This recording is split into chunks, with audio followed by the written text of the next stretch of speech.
Hello and welcome to the Lyon Show. My name is Robert Lyon. Today we're going to be doing a talk about how to stop worrying and start living. So the key things when it comes to this talk and why it's so important is, people are probably going to die more from stress and anxiety and overwhelming and mental issues, which are all very serious, than they are of almost anything else in this world, especially nowadays when there's not as much, physical anxiety and much more mental worry and fear. And everybody's looking at their phones all the time, and we're not necessarily being present in our lives. So it's just very important to pay attention. And just one more story. I was thinking about it back when I really snapped from, worrying about the little things of life, and when I really just kind of started living there's multiple moments, but one of them was when I was in Afghanistan as a U.S. Army soldier. I was on the forward observer. We were on a pretty standard supply run to our farthest base, Fob Griffin, and I was one of the drivers. And while we were on this supply run, one of our MRAPs basically fell into, I guess, what they're called a wadi, but it's just like it's just a bunch of dirt where like there was a big ocean there or a big river, and it all dried up. We were driving along, and then this guy just literally fell into one and fell on its side, which, as you would, start to imagine, in the middle of Afghanistan in a war zone, if your vehicle falls over and you can't do it, and you also can't leave it there because it has, very important information, and the Taliban would definitely tear it apart. So we were basically on a standard mission, which turned into us literally being in a firefight overnight and not being able to sleep for, I'd say, at least 26 hours. It was ridiculous. It was very scary. We were in a firefight basically we were at the bottom of this ravine, and the Taliban wound up coming up on top and firing down at us while we were basically trying to just survive. We ended up calling in for airstrikes, and I believe it was Navy SEALs, it was Navy SEALs. They came in and basically pulled us out of the shitty situation we were in. But regardless, we were there for 26 hours under heavy fire, heavy stress. It was just insane. Nobody died, luckily, but, well, on our side. And then basically, though, we finally made it to Fob Griffin, right, after this horrific event. Totally traumatized. And I get to my cot, and I've been up for 26 hours. It wasn't even a cot. It was like one of those little green hammock bed things or whatever. I don't even know what they're called. And I lay down to sleep. And I remember that the alarms start going off, and they start firing mortars on us. So I'm laying there so exhausted. And at any moment, a mortar could potentially, hit my tent or whatever have you. And I just remember laying there thinking, like, universe or God or whatever it is, like, just let me sleep. Like, if I die right now, like, I'm gonna really be very grateful for my life. And just let me sleep. And I fell asleep. I didn't get hit by any mortars, obviously. But it was just one of those things where it's like, once you go through something so horrific, so close to death, and I had multiple friends die while I was over there too. It's just like, life can become a bit different. You don't worry so much about spilt milk or, the day-to-day BS on a small micro level, and you really start to appreciate things at a little bit of a deeper level. So just something to take into consideration, again, when I'm trying to give you my perspective and how it would be a discredit if I didn't share with you the information that I know on how to stop worrying and start living your life. So let's get into it. Number one, live in day-tight compartments, okay? This is actually from, talking to surgeons and doctors and things like that. As a surgeon, I'm sure, one of my friends, I made some art for them up in Steamboat. He's actually like, I don't know what kind of surgeon he is, but I know it has to do with all the tendons and things in your body. So he was telling me, he needs to relax. And he just lives in day-tight compartments because when you're under the needle or when he's, cutting people open and he's doing really intense surgeries on people, He can't be worrying about what's going to happen tomorrow. He can't be worrying about the operations he did yesterday. He has to be in a daytime compartment in his little world, focused and basically on the ball so that he can help this person in this time right now. And it's just really important to, on two levels, to really think about this. Number one, be in your little 3-foot world. Okay. This is talking to myself as well. I'm always a billion miles away. We are like superhuman machines that are able to literally observe consciousness in our minds about things everywhere in the universe all at once. So we could be doing anything, but in reality, we're only here in this 3-foot world. Like we can really only affect anything in our 3-foot world. So number one, when it comes down to that, is live in daytime compartments. Don't worry about tomorrow. Okay, don't worry about something at the end of the day. Don't worry about what happened in the past. Don't worry about yesterday. Be here, be now. Okay, and like I said, that has two levels to it. Number one is be present. Be here in the moment with us. Pay attention. Look around you. Appreciate things. So number one is to be in the moment, and then number two is to really have gratitude for what is in your 3-foot world.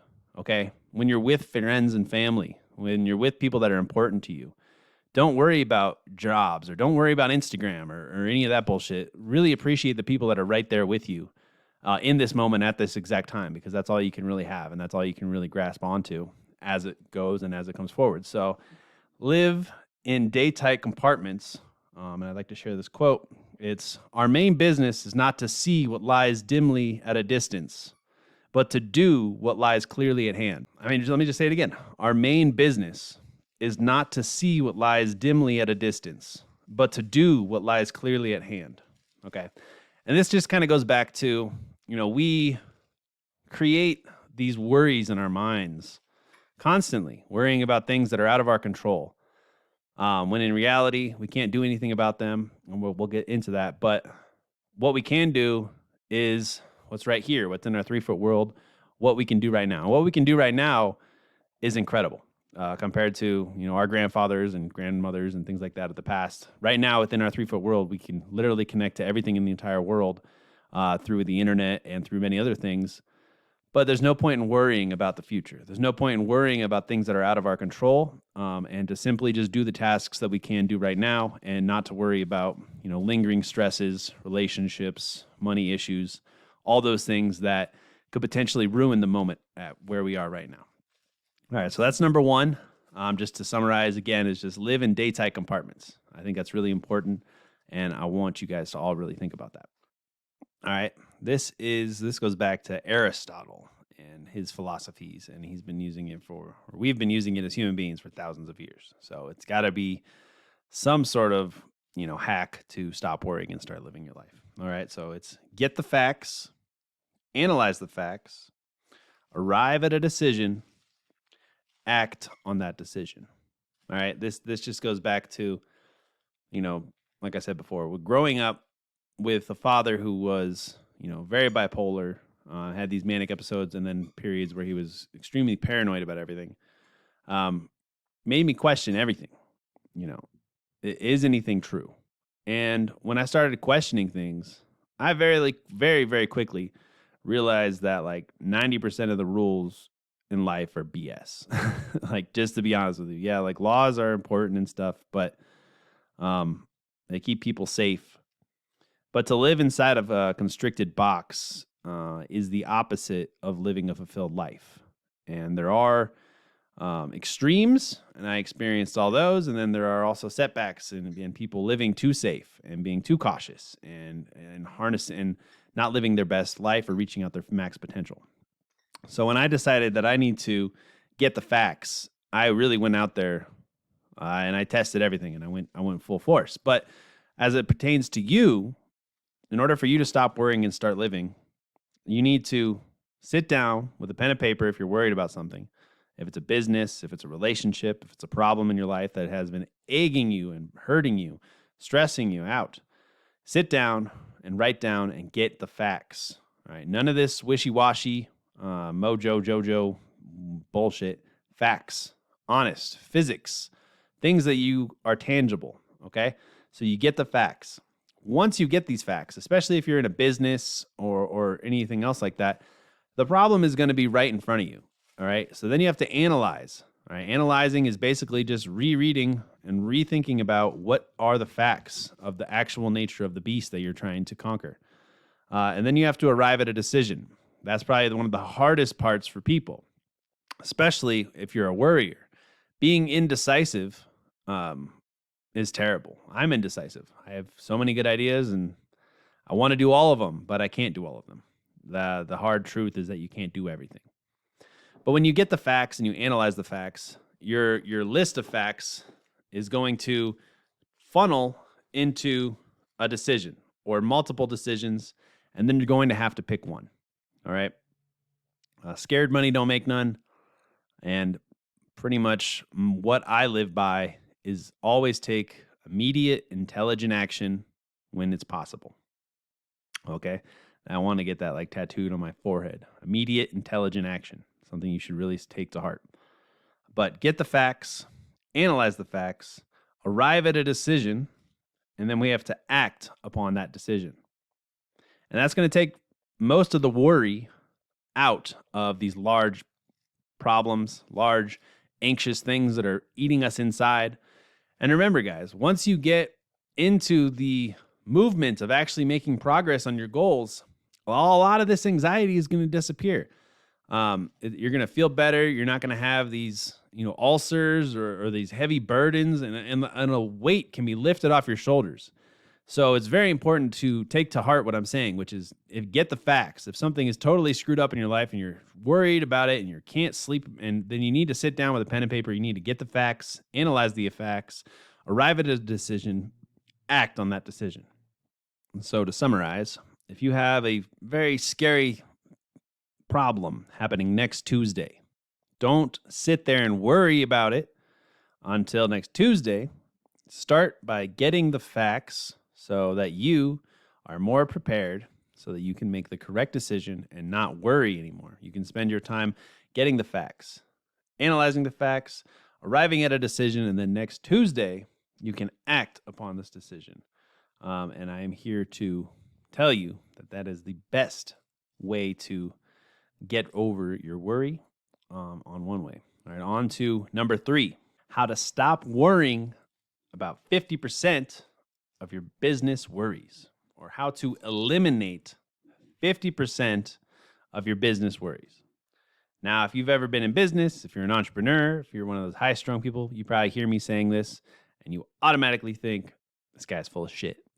I'm not worried about that, though, because I am going to help you eliminate 50% of your business worries, and I believe just hearing this little part is going to give you at least a massive amount of value for the time that you have put to commit to listen to me talk about this. All right. So this goes out to any business people who are sick of problems and having everybody bring them to you and then spending hours of trying to figure out these solutions. And instead of having those calls, those Zooms, those tiring, stressful meetings, every time you have a problem in your business, this is what I want you to do. You have to have first, tell your employees or your people you work with that in order for them to bring you a problem, first they have to answer these 4 questions, and they have to write them down in a detailed email or detailed piece of writing. All right. Question number 1: what is the problem? All right. I can't tell you how many times we've been in meetings where we just talk about all the shit that's going on when we have not clearly, specifically written down the exact problem. Question number 2: what is the cause of the problem? All right. Again,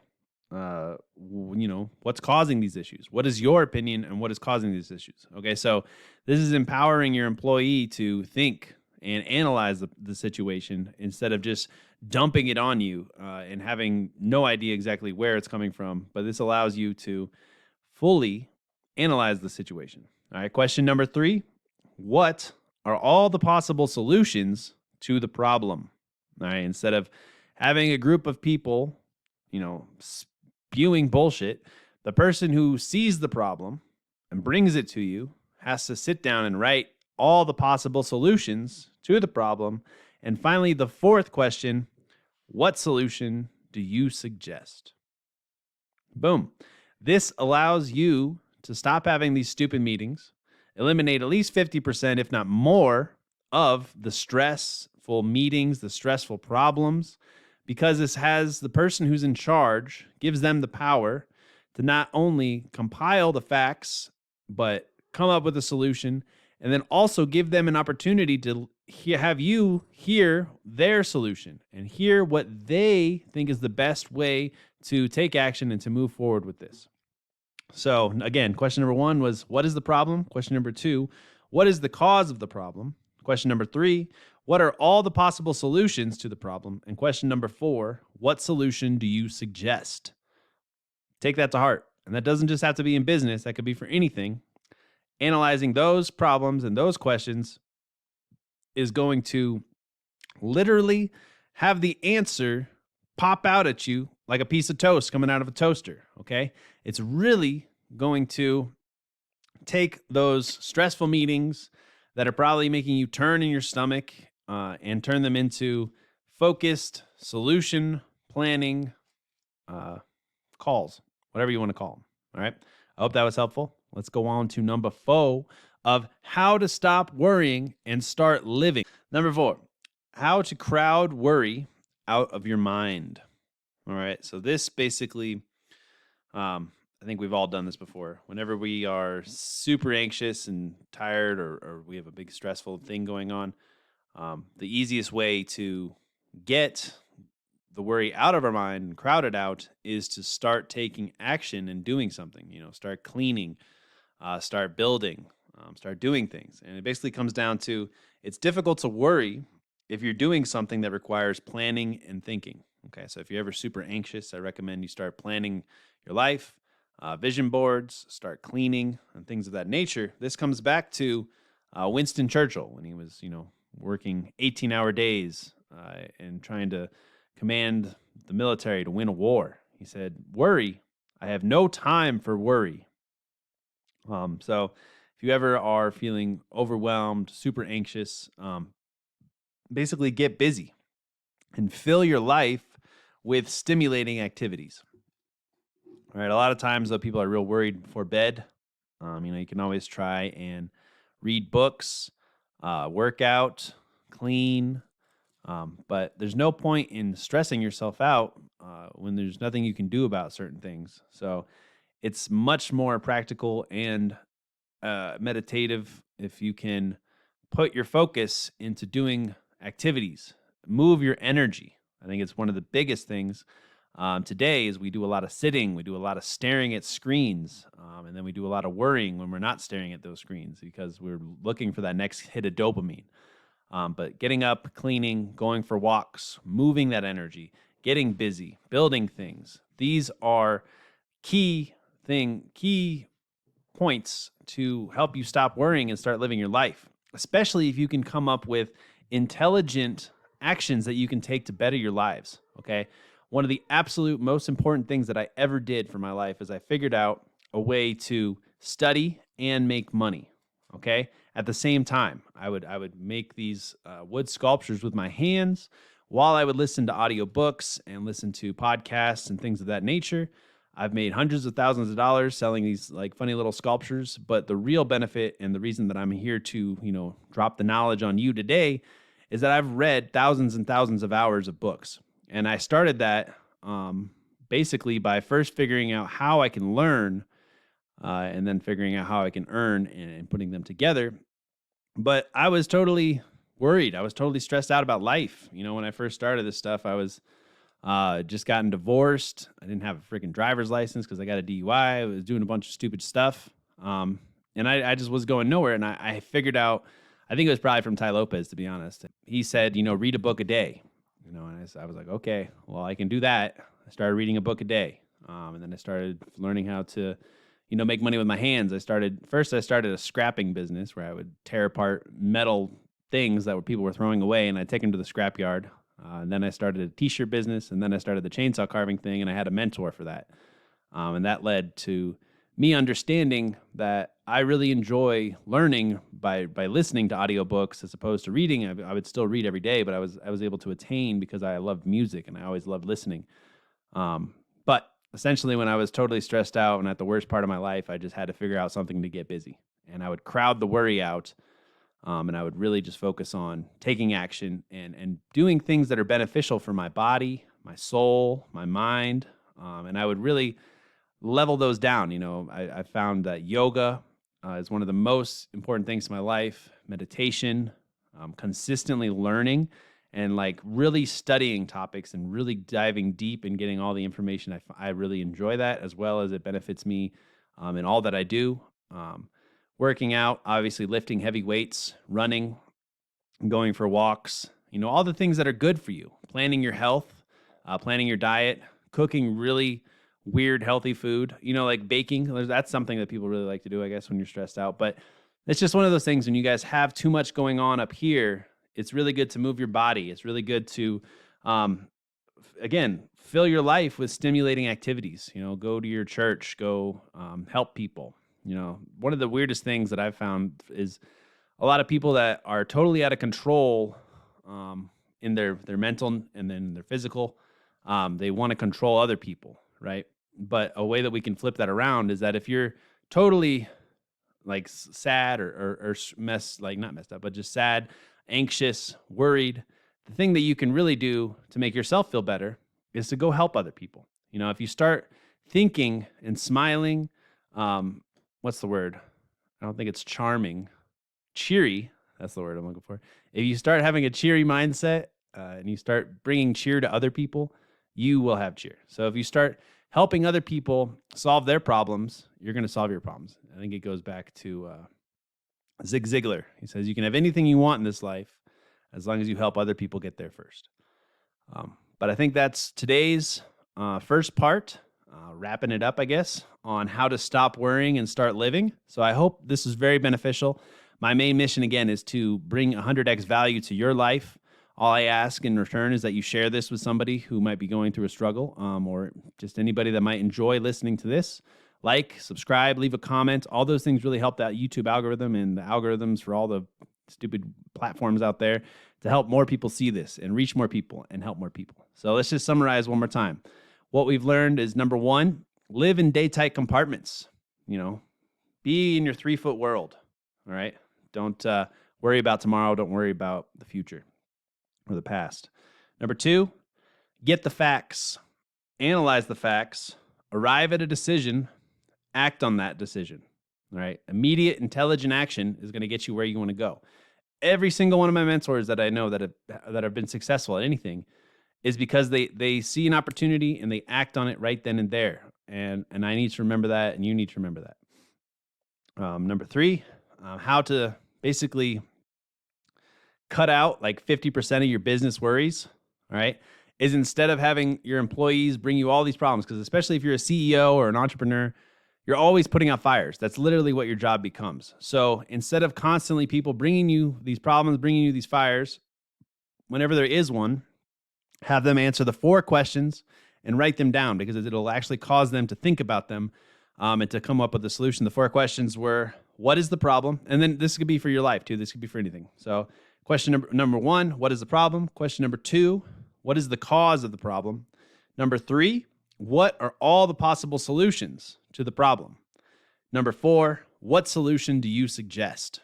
Very powerful stuff there. And then finally, the 4th one of today's talk was how to crowd worry out of your mind. And I just love that quote by Winston Churchill. He says, worry, I have no time for worry. And I mean, you got to think about that guy he was sending military. This is like World War II or something. And he was working 18-hour days, commanding generals and having to win the war, and the reporters were asking him, how do you not worry about, all these lives and all these battlefields? And he says, I have no time to worry. So if you're ever too stressed out, get busy. All right. Crowd that worry out of your mind. All right. And it's difficult to worry if you're doing something that requires planning or thinking. All right. And then fill your life with stimulating activity. I think that's just good for anybody, whether you're worried or not. The more fun you have, the more stimulating activities you have, the better your life you're going to have, the more people you're going to meet. Okay, so stop worrying and start living. This is part 1. I'm probably going to do a couple more of these. I hope you really enjoyed it. And again, please share, like, subscribe. Let's go out there. Let's change some worlds. And I hope I added value to you today.